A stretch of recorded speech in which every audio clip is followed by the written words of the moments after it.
Saudara yang dikasihi Tuhan, tidak ada orang yang tidak suka dikasihi. Dan bahkan untuk mendapatkan kasih dari sesama, sering sekali kita tahu bahwa kita harus berinvestasi dengan cara juga mengasihi orang lain, berbuat baik kepada orang lain. Kita tahu bahwa dengan cara demikian akhirnya orang pun akan mengasihi kita.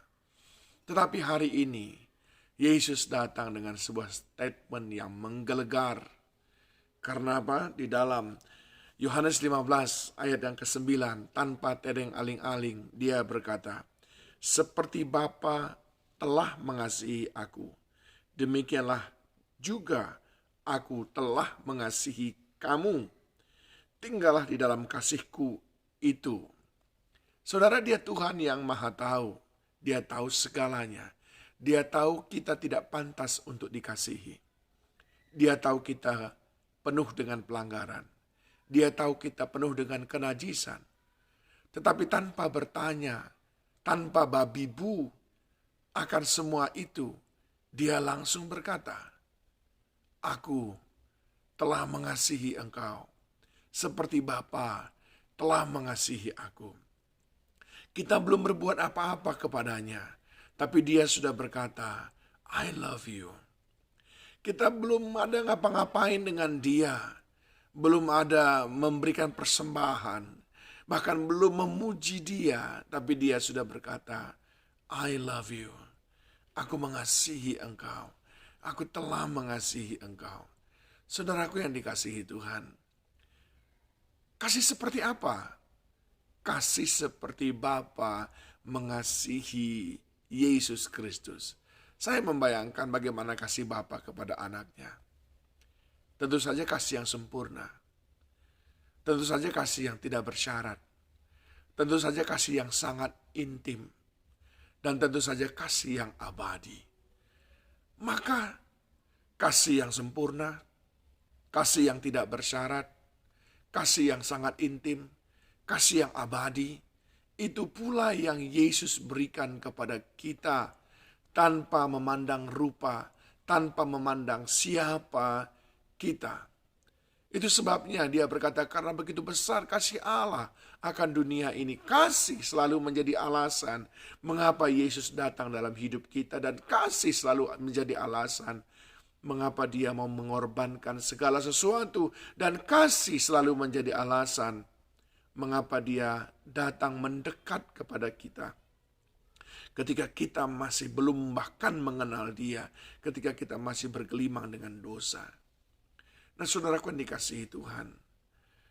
Akhirnya pada ayat ini Yesus mengatakan, tinggallah di dalam kasihku itu. Nah, Yesus melakukan tugasnya, melakukan bagiannya, yaitu mengasihi kita. Lalu dia meminta sesuatu kepada kita, yaitu tinggallah di dalam kasihku itu. Itu permintaan Tuhan kepada kita yang sudah sangat dikasihinya. Dan hari ini kita diajarkan bagaimana caranya tinggal di dalam kasihnya itu. Ayat 10, jikalau kamu menuruti perintahku, kamu akan tinggal di dalam kasihku. Seperti aku menuruti perintah Bapakku dan tinggal di dalam kasihnya.